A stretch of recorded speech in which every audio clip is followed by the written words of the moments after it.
Mummy जी, वो जो आपका सोने वाला हार था वो आप मुझे देने वाली है ना? अ, नहीं नहीं मम्मी जी, वो तो आप मुझे देने वाली थी ना, इसको तो नहीं ना? मम्मी जी चाय। बहू, तुम्हें भी मेरा वो हार चाहिए? कौन सा हार मम्मी जी? पर मम्मी जी, वो शादी के टाइम तो आपने मुझसे वादा किया था कि वो हार आप मुझे ही देंगी। हाँ बेटा, शादी के टाइम मैंने कहा होगा, पर मैं अपना वो हार किसी एक बहू को ही दूंगी। मुझे पता है मम्मी जी, वो हार आप मुझे दोगी, क्योंकि मैं तो आपकी लाडली हूँ ना। अरे तुम मम्मी जी की बात तो सुन लो एक बार। बेटा, मैं अपना हार और अपनी प्रॉपर्टी उसी बहू को दूंगी जो मेरी 3 शर्तें पूरी करेगी। 3 शर्तें? लेकिन कैसी शर्तें? मम्मी जी, कोई मजाक थोड़ी है, अब हम कोई छोटे बच्चे थोड़ी हैं। तुझे भी कुछ कहना है बहू? नहीं मम्मी जी। अब तुम दोनों इतना लड़ती हो तो मैं ऐसे ही अपना सब कुछ किसी एक बहू को थोड़ी दे दूंगी। मैं उसी को ये सब कुछ दूंगी जो मेरी शर्त जीतेगी। ठीक है मम्मी जी। लेकिन मम्मी जी। बहू, हाँ या ना बोलो। ठीक है मम्मी जी, जैसा आपको ठीक लगे। देखो बहू, तुम दोनों की अभी नई नई शादी हुई है, तो तुम दोनों को ये करना है कि तुम्हें अच्छा सा स्वादिष्ट खाना बना कर लाना है, और जिसका खाना सबसे अच्छा और स्वादिष्ट होगा वही बहू मेरी पहली शर्त जीतेगी। ठीक है मम्मी जी, मुझे पता है मैं ही जीतूंगी। ठीक है मम्मी जी, हम बना कर लाते हैं। ठीक है, जाओ।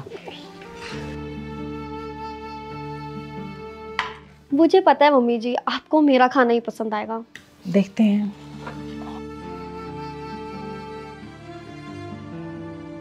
दबाओ।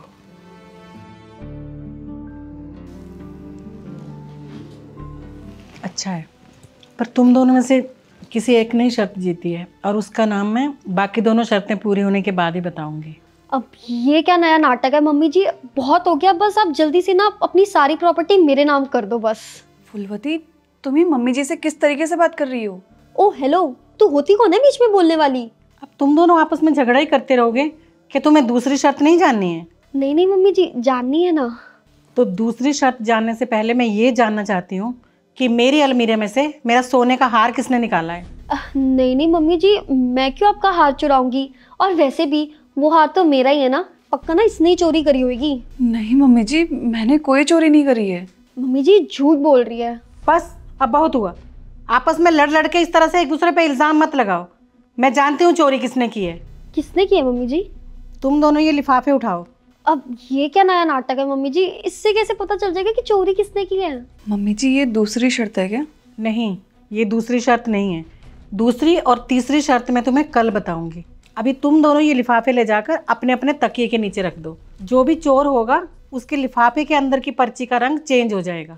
लगता है मम्मी जी कोई मूवी देखकर आई हैं, या फिर इनका बुढ़ापे में ना दिमाग ही सटक गया है। पता नहीं क्या बातें बोली जा रही हैं। ये कोई नाटक नहीं है। ये लिफाफा मैं बहुत बड़े पंडित से लेकर आई हूँ, और उनका कहा हुआ कभी भी झूठ नहीं होता। मम्मी जी अब बस बहुत हो गया, अब आप अपनी सारी प्रॉपर्टी ना बस मेरे नाम कर दो, क्योंकि इसकी असली हकदार ना मैं ही हूँ। देखो, प्रॉपर्टी तो तुम्हें तभी मिलेगी जब तुम लोग ये शर्तें जीतोगे, नहीं तो मैं अपनी सारी प्रॉपर्टी गरीबों को दान कर दूंगी। नहीं नहीं मम्मी जी, आप जैसा कह रही हैं हम वैसा करेंगे। ठीक है, जाओ अब ये लिफाफे ले जाकर अपने तकिए के नीचे रख दो, और सुबह इन्हें मेरे पास लेकर आना, मैं इन्हें खोलूंगी। जी मम्मी जी।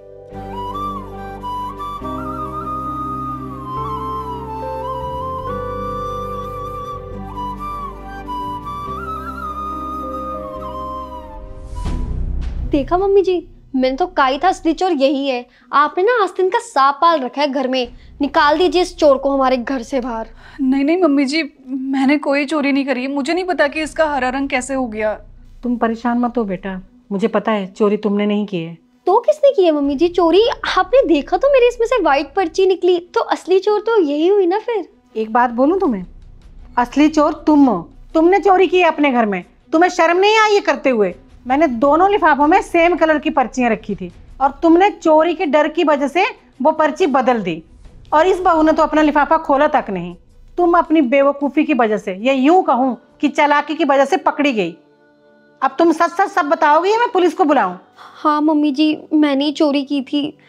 पता नहीं मम्मी जी, मेरे मन में लालच आ गया था, इसलिए मैंने चोरी की, और मैंने सोचा कि सारा इल्ज़ाम इस पर डाल दूंगी। मुझे माफ़ कर दीजिए मम्मी जी। चुप, मुझे तुम्हारी कोई बात नहीं सुननी। और बस ये बताओ कि वो खाना तुमने खुद से बनाया था? नहीं मम्मी जी, वो खाना मैंने बाहर से ऑर्डर किया था ताकि मैं सारी शर्त जीत पाऊँ। क्या तुमने प्रॉपर्टी के लालच के चक्कर में ये सब किया? मैं कभी सोच भी नहीं सकती। ये सब मैंने पता क्यों किया? ताकि मैं असली चोर का पता लगा सकूं। और हाँ, मैं ये भी जानती हूँ कि तुम ना मेरे बेटे को वश में कर चुकी हो। जैसे मैं सारी प्रॉपर्टी तुम्हारे नाम करती, तुम मुझे घर से बाहर निकाल देती। क्यों बहू, सही कहा ना मैंने? यही प्लान था ना तुम्हारा? मैं सब जानती थी, मैं बस सही वक्त का इंतजार कर रही थी तुम्हारी पोल खोलने के लिए। अब देखो, अब तुम्हारा असली चेहरा सबके सामने आ चुका है।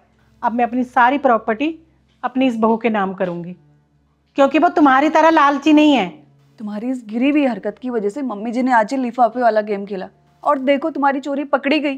अरे मम्मी जी ने हम दोनों को हमेशा अपनी बहू नहीं बेटी की तरह रखा, इतना प्यार किया, और आज तुमने मम्मी जी का भरोसा तोड़ दिया। और मम्मी जी, अगर मैं सच कहूँ ना, तो मुझे ये प्रॉपर्टी, पैसा कुछ भी नहीं चाहिए। मुझे आपका प्यार चाहिए, आपका साथ चाहिए। और मम्मी जी, मुझे इसी घर में रहना आपके साथ।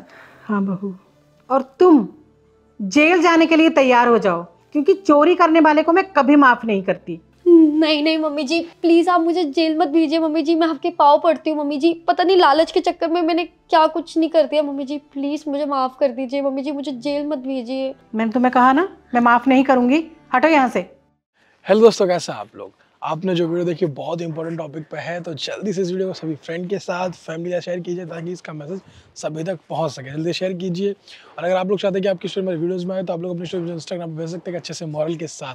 तो जल्दी से अपनी वीडियो मुझे इंस्टाग्राम पे भेजिए एक मॉरल के साथ, और इस वीडियो को शेयर कीजिए। हमारे यूट्यूब चैनल को सब्सक्राइब कीजिए, हमारे फेसबुक को फॉलो कीजिए। हमेशा मुस्कुराते रहिए, खुश रहिए। Thank you.